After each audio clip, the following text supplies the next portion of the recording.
नमस्कार दोस्तों, सुकून के कुछ नए पलों के साथ आपकी दोस्त motivation author and speaker doctor Tilottama Azad. आज की इस सेशन में हम चर्चा करने जा रहे हैं कि ईश्वर के धन्यवाद के क्या लाभ है।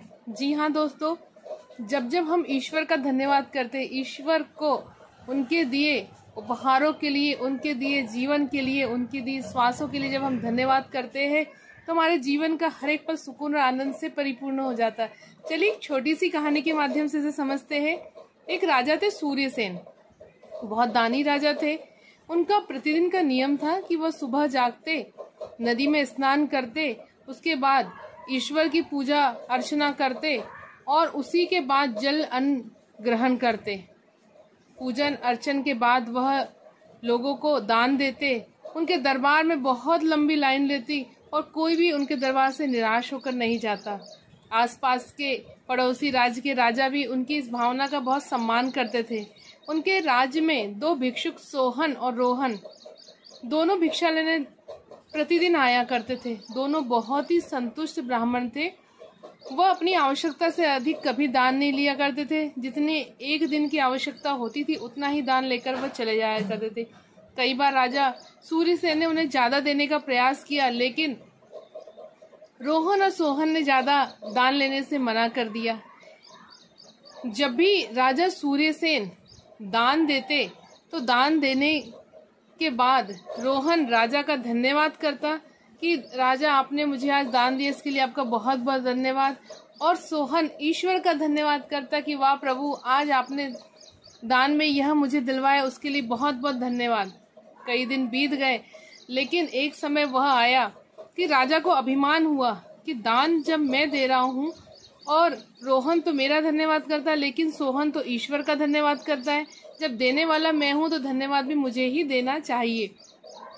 एक दिन सभी भिक्षुकों को राजा ने भिक्षा देने के बाद जब सारे भिक्षुक चले गए तो राजा ने रोहन और सोहन को रोक लिया और रोहन और सोहन से प्रश्न किया कि जब भी मैं दान करता हूँ तो रोहन मुझे धन्यवाद देता है, लेकिन सोहन हमेशा ईश्वर को धन्यवाद देता है, ऐसा क्यों? सोहन ने कहा कि राजन, आप तो निमित्त मात्र, देने वाला तो ईश्वर है। आप अपनी इच्छा से कुछ भी दान नहीं कर सकते। जब ईश्वर आपके अंदर वो प्रेरणा जगाता है तभी आप दान कर सकते हैं। राजा को सोहन की बात कुछ हजम नहीं हुई।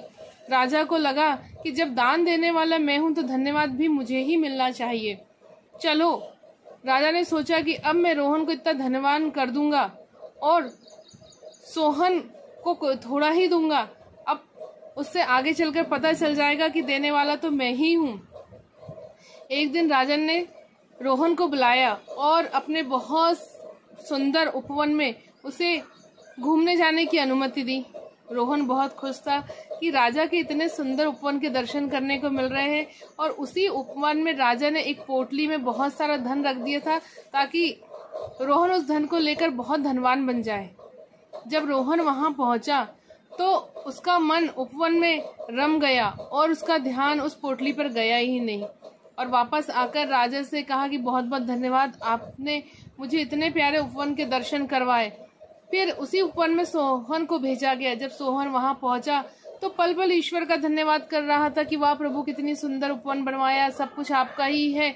और ऐसा करके ईश्वर को धन्यवाद दे रहा था कि उसका ध्यान उस पोटली पे पड़ा और वह पोटली उसे मिल गई। जब उसने पोटली मिली तो वह राजा के पास लेकर आया कि आपके उपवन में यह पोटली मुझे मिली। तो राजा ने सोचा कि चलो, इस बार मैं रोहन को धनवान बनाना चाहता था, लेकिन ऐसा संभव नहीं हुआ। अगले ही दिन राजा ने भिक्षा में रोहन को स्वर्ण मुद्रिका से भरी हुई एक कटहल दी और सोहन को कुछ रुपए दिए।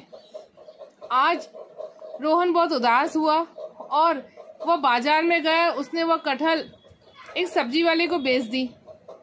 इत्तेफाक से उसी दुकान पर रोहन पहुंचा और उस कटहल को खरीद लेकर आया और जब घर में लेकर आया और उसे काटा तो उसके आश्चर्य का ठिकाना ना रहा। उसको बहुत सारी स्वर्ण मुद्रिकाएं मिल चुकी थी।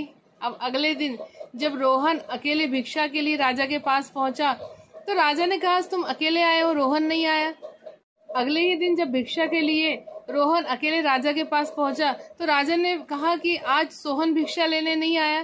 तो रोहन ने कहा कि महाराज सोहन अब बहुत धनवान बन चुका है। उसे कल एक कटहल मिला जिसमें बहुत सारी स्वर्ण मुद्रिकाएं थी, जिसकी वजह से वह बहुत धनवान बन गया। अब वह कभी भिक्षा लेने नहीं आएगा। राजा ने सोचा कि सोहन सही कह रहा था, देने वाला ईश्वर है, और जब ईश्वर देता है तो व्यक्ति को धनवान और मालामाल कर देता है। क्योंकि मैंने इस रोहन को बहुत धनवान बनाने का प्रयास किया, लेकिन मैं बना नहीं पाया, और सोहन पर ईश्वर की कृपा हो गई, क्योंकि वह ईश्वर को धन्यवाद देता था। वह धन्यवाद की वजह से वह धनवान बन गया। जी हाँ दोस्तों, तन मन धन सब कुछ प्रभु का है, और जब हम प्रभु को यह मानकर कि तन मन धन सब कुछ तेरा है धन्यवाद देते हैं, तो हमारे जीवन का हर एक पल सुकून और आनंद से परिपूर्ण हो जाता है। सुकून के कुछ नए पलों के साथ आपसे पुनः मुलाकात होगी। तब तक के लिए जय हिंद, जय भारत। आपको मेरा वीडियो पसंद आए तो इसे लाइक, सब्सक्राइब, शेयर करना ना भूलिए।